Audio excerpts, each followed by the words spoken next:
오늘 말씀은 사무엘상 23장 15절에서 29절까지를 포함하고 있습니다. 자, 다윗은 택함을 받은 이후에 기름은 부음을 받았지만 그는 당장 왕이 되지는 않았습니다. 한참 동안 고난과 고통을 겪어야 되는데 오늘은 그의 고통을 겪는 한 부분을 보고 있습니다. 그가 바로 광야에서 생활을 하는 모습을 봅니다.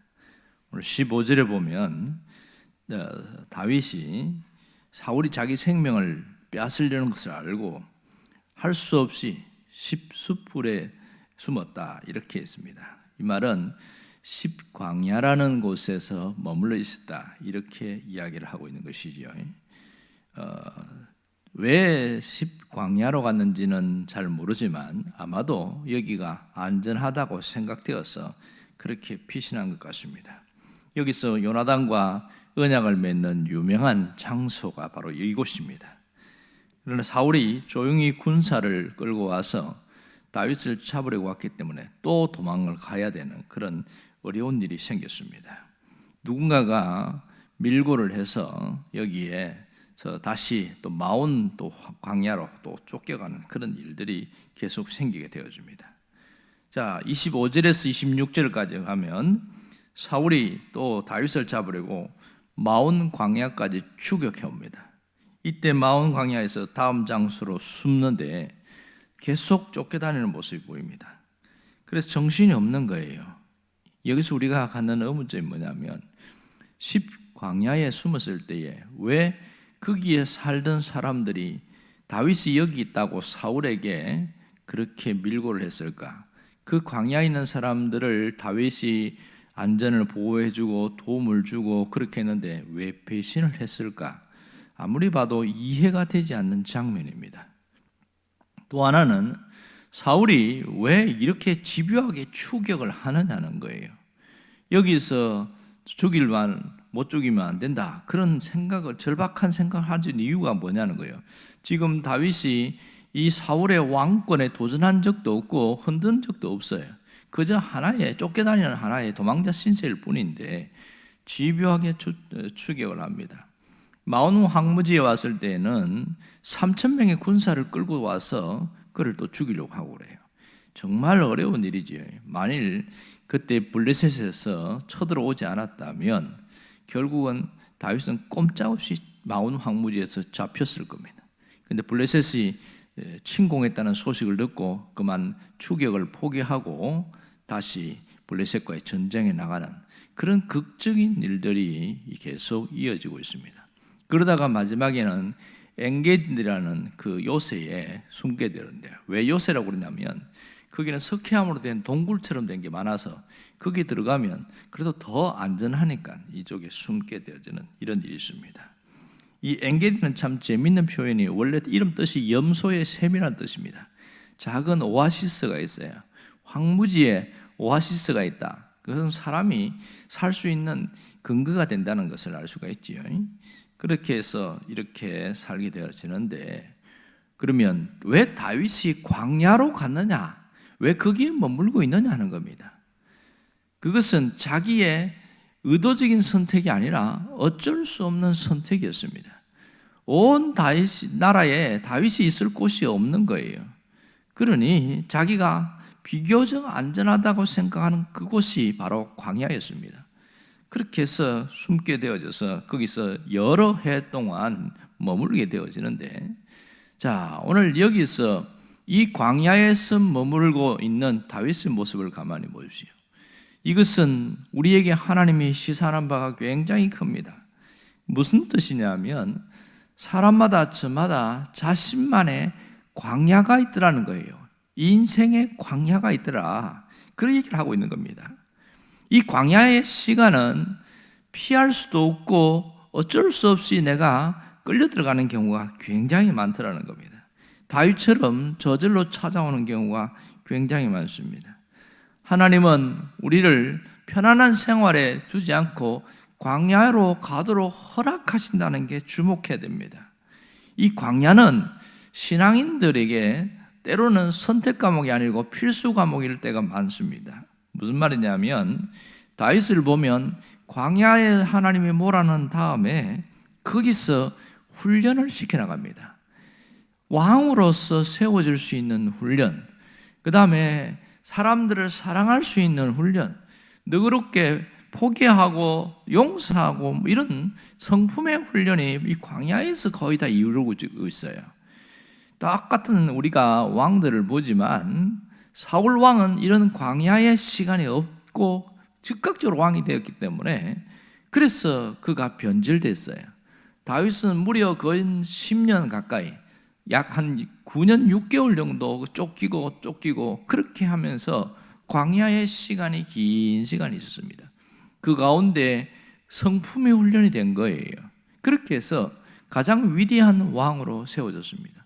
그 이후에 일어나는 왕들도 보면 이 광야의 시간이 있었던 사람들은 비교적 정치를 굉장히 잘했습니다. 신앙적으로도 제대로 세워졌고요. 그러나 그것이 없는 사람들은 여지없이 신앙이 먼저 무너지는 것을 보았습니다. 여기서 그런 거 보면 사람에게 있는 광야는 나를 단련시키는 장소고 내가 하나님과 바른 관계를 돈독하게 하는 시간이구나. 이걸 우리가 깨달을 수 있는 거죠. 여러분, 우리가 누구나 인생의 광야가 있는데 그러면 이 광야를 만났을 때에 어떻게 하고 있느냐는 겁니다. 광야라는 것은 뭐냐면 사람과 사람 사이에 살지만 혼자 느끼는 고독함의 시간입니다. 아무도 나를 도와줄 수 없고 홀로 있는 시간이에요. 외로움을 느껴야 되는 그 시간입니다. 정말 힘들고 막막하고 혼자 견디어 나가야 되는 그 시간이 광야입니다. 광야라고 해서 우리는 이 현실과 따로 떨어져서 산에 있거나 다른 곳에 혼자 있는 것이 아니라 사람 사이에 있으면서 자기만이 느끼는 고통이 있습니다. 어떤 사람은 가끔 이 많은 사람 가운데 내 마음을 알아주지 못하는 외로움 가운데 있는 사람이 있어요. 그런 고독함과 외로움의 시간이 있는 그 시간이 광야의 때입니다. 그걸 알아야 됩니다. 그래서 자꾸만 그때에 이 하나님 앞에 나아가려고 하지 않고 자꾸만 사람을 찾아다니고 이러면 하나님이 원하는 이 훈련을 받지 못해서 그 다음의 삶이 더 망가지는 경우가 굉장히 많습니다. 신앙인들 중에서도 그 외로움을 못 견뎌서 자꾸 사람 찾아다닌단 말이에요. 이런 경우가 참 안타까운 일이 얼마나 많은지 모릅니다. 오늘 이 인생 광야는 하나님을 붙잡는 시간인 것을 잊지 않기를 바랍니다. 광야의 시간은 하나님의 음성을 듣는 시간입니다. 그러니까 하나님께 집중하는 시간이에요. 내 마음에 고독함과 외로움이 이 강하게 밀려올 때는 이 시간이 광야의 시간이구나. 이것을 깨달아야 됩니다. 이때 사람을 찾아다니지 말고 하나님께 집중해야 돼요. 그래야 그 다음에 아름다운 삶이 열립니다. 하나님께 집중할 때에 하나님이 내 삶을 정리하게 해주고 깨닫게 해주고 내 성품의 모난 부분을 거기서 깎아나가기 시작합니다. 이게 하나님과의 관계에서 이어지는데 그 시간을 자꾸만 싫다고 버리고 밀쳐버리면 우리는 나이가 들어도 여전히 그 모난 부분 때문에 내가 인생이 자꾸 울퉁불퉁하게 그렇게 이리저리 치면서 살아가는 경우가 굉장히 많습니다. 오늘 우리가 깊이 생각할 것은 광야를 자꾸 피하려고 하지 말라는 거예요. 누구나 그 인생에 광야가 있어요. 그러니까 광야의 시간은 이런 거예요. 멀쩡하게 이렇게 건강하게 있다가 갑자기 덜컥 병이 났어요.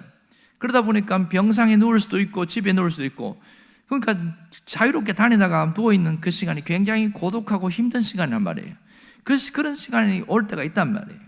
그러거나 또 어떤 경우는 여러 가지 일 때문에 나 혼자 겪어야 되는 아픔이 있습니다. 그것이 경제적인 문제든지 어떤 문제든지 혼자서 막 이겨나가야 되는 그런 힘겨운 시간이 있는데 그게 광야의 시간입니다. 이때에 하나님과 대면하려고 해야 돼요. 하나님이 나를 찾는 시간이 그 시간이거든요. 그래서 이 시간들을 자꾸 피하려고 하지 말고 하나님 앞에 자꾸 나오려고 해야 됩니다. 광야에서의 목적은 생존입니다. 이 광야에서는 어떻게 하든지 살아남아야 되는 것이 굉장히 중요한 겁니다. 우리 가끔 제가 군에서도 보면 혹한기 훈련이라고 했어요. 그렇게 해서 막 군장을 하고 이렇게 야외에서 자고 이렇게 했는데 요즘은 뭐 이런 훈련 못하지만 말입니다. 그것은 목적이 뭐냐면 이 힘들 때에 어떻게 살아남을 것인가, 그게 핵심이었거든요.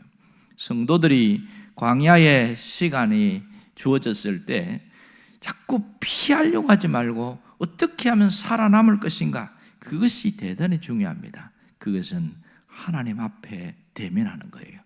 하나님 앞에서 나를 바라보고 하나님의 음성을 들으려고 하고, 그러면서 하나님이 내게 말씀하시는 것을 듣고 순종하려고 하고, 이런 결단의 시간이 있어야 된단 말입니다. 그럴 때 하나님이 나를 붙들어 주시는 것을 느끼고 하나님이 나를 어떻게 인도하시는지를 깨닫게 되고, 내가 어떻게 살아가야 되는지 방향이 다시 한번 재설정하게 되어지고, 이 마음가짐이 완전히 달라지게 됩니다. 이 광야의 시간을 통해서 거룩한 품성이 그렇게 형성되어집니다. 거룩의 품성이 형성되어져요. 내 인격이 달라지게 되는 겁니다. 신앙생활에서 가장 안 변하는 게 뭔지 아세요? 성격이에요.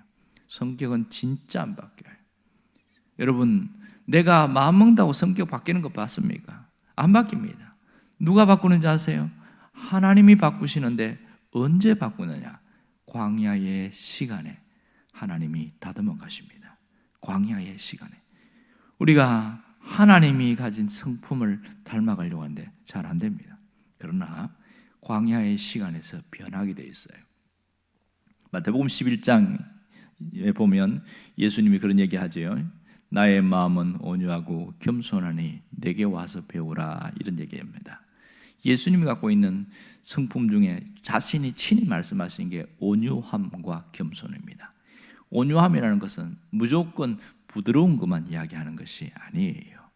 내가 나를 다스리고 훈련하는 것이 온유함입니다. 온유함은 바로 나를 다스릴 줄 아는 게 진짜입니다. 겸손은 내가 상대방을 높이는 것이 겸손이에요. 이렇게 예수님이 사셨단 말이에요. 그런 성품이 어디서 길러질까요? 바로 광야의 시간입니다. 이 광야의 시간에 하나님이 역사하십니다. 욥은 일찍이 인생의 광야를, 혹독한 광야를 거쳤습니다. 그는 사탄의 시험으로 재산이 날아가고 자식이 죽고 건강을 잃어버리고 아내도 떠나버리고 아무도 없는 홀로의 시간이 있었습니다. 설상가상으로 가장 친한 친구 3사람이 있었는데 그들이 와서 네가 죄를 지었으니까 이런 우환이 있고 어려움이 있지, 그렇게 충동질하는데 견딜 수가 없는 거예요. 그럼에도 불구하고 그가 끝까지 신앙을 지켰습니다. 물론 자신이 살아있는 것이 한탄스럽다고 하고 그렇게 했지만 끝까지 신앙을 지켰는데, 그가 깨달은 게 뭔지 아세요? 욥기 23장에 보면 자신이 깨달은 바를 딱 이야기하고 있습니다. 놀라운 것은 그가 나를 단련하신 후에 내가 순금같이 나오리라, 이렇게 말합니다. 하나님이 이 시간이 나를 단련하시는 시간이다, 그렇게 깨달게 되어진 거예요. 놀랍지 않습니까? 그전에는 왜 내가 이렇게 재산도 잃고 자식도 잃고 건강을 잃어버려야 됩니까? 그렇게 막 속에서 화가 나기도 하고 막 자기 사람은 안 살고 싶다고, 나 죽고 싶다고 뭐 이렇게 하다가 욥기 23장이 딱 넘어가서 그가 나의 가는 길을 인도하신다고 하셨습니다. 그리고 나를 단련시킨다는 것을 깨달은 거예요. 그 다음에 내가 순금같이 거룩한 품성이 길러지는 거예요. 성품이 달라지는 겁니다. 욥이 마지막에 뭐 한 줄 아세요? 하나님이 나타나서 3명의 친구들을 책망을 하십니다. 그리고 확 병이 들겠어요. 그때 발발발 떠는 거죠. 욥이 하나님, 저들을 용서해달라고 대신 제사를 드립니다.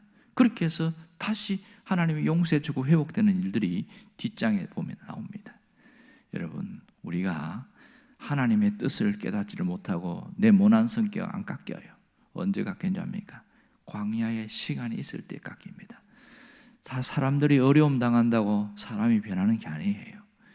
그 시간에 내가 하나님 앞에 서 있어야 돼요. 그럴 때에 놀라운 변화가 있습니다.